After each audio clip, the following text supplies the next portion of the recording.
Is that a can of crab meat? Oh, what you got there? Alright then. Oh, that smells worse than an old person's home. Let's say. Oh. Well, we finally hit 200 subscribers, something I thought that was more impossible than my dad coming back home. To celebrate the occasion, I thought we could go over how I edit and record my videos. Scripting and recording videos like mine isn't hard, and I'm sure many of you are wondering how I come up with things like this. Science says I'm a pussy. I love virginity. So let's take a look at creating a RobinDunks video. I think I burnt my kitchen down. So the first step to all my videos is always writing a script. There have been a few videos like the video game controllers or the Wii game collection that had absolutely no script, but those don't happen very often. If you take a look at how I write my scripts, you'll see I highlight everything. This helps me differentiate parts of my script. So let's say I need to record voiceovers while I have gameplay on the screen. I highlight that in blue so when I start to edit, I know to do that. I'm gonna highlight this in green just to mess with future me. And as you can see here, I write my scripts in paragraphs. That just makes it easier to look at and helps me get a sense of where I left off if I ever take a break during the editing process. Just because I have a script, that doesn't mean that's how the video will look in the end. Sometimes while I edit, I think of better ways to say something, or just jokes that sound better.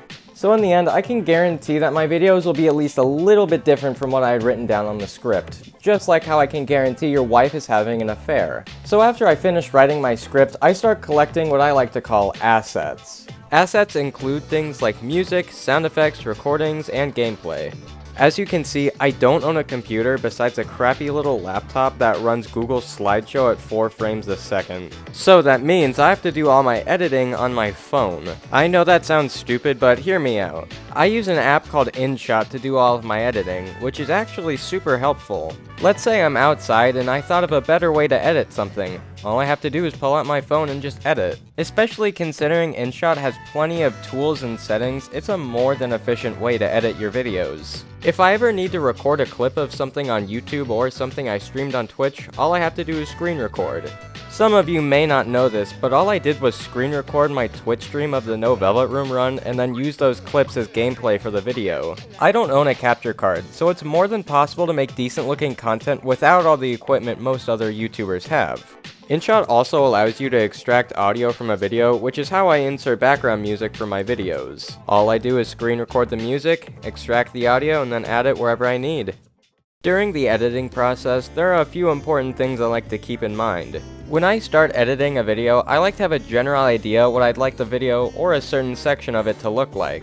That's why, in my opinion, it's best to edit as soon as possible. You never know if you may forget a good idea or a good way to edit something, so I say start sooner rather than later. Second, make sure you record everything you need before you start to edit. So let's say you need a shot of you walking down the street, definitely record that first so you don't have to go back and record it later. And finally, I like to watch my videos at least a few times when I finish it just to make sure everything looks and sounds good before I upload. Because unlike my mom giving birth to me, it's always possible to undo a mistake. In my opinion, the slowest part of editing is recording all the voiceovers. Sometimes I'll stutter, read my sentences wrong, or my microphone will peak. Things like that make it a bit of a pain.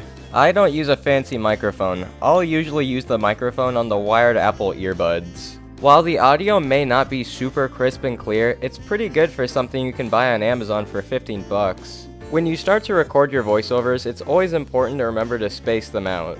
My preferred way to edit voiceovers is to cut out the silence or unwanted sounds, then leave a little bit of space in between each voiceover. That way, you don't have to worry about what I like to call collective voiceover. That's a phrase I kinda made up one day. Collective voiceover is when you finish a voiceover, then immediately start another one with no pause in between. Take this for example. I really like chicken nuggets with a glass of lemonade. So it's always important to give your sentences a little bit of space.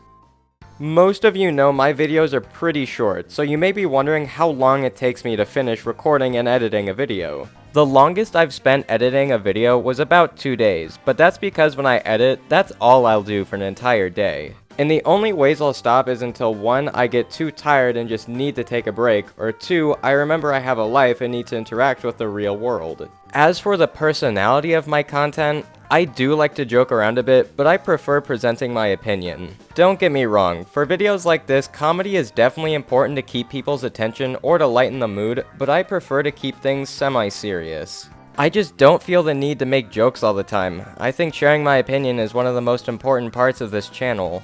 So when I finish writing my script, recording my voiceovers, collecting my assets, then you edit it all together, the video comes up to be something like this.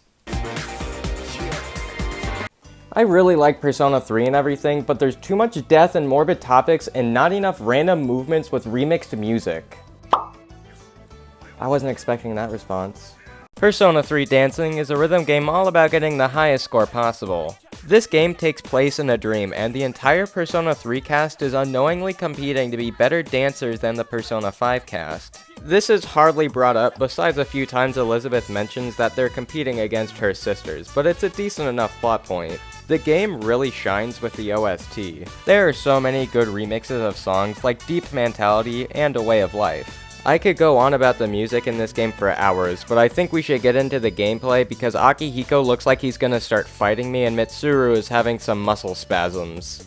When you start up a dance, you'll want to hit the right buttons at the right time. If you look at the edges of the screen, you'll see some buttons and you'll want to match up those shapes at the right time.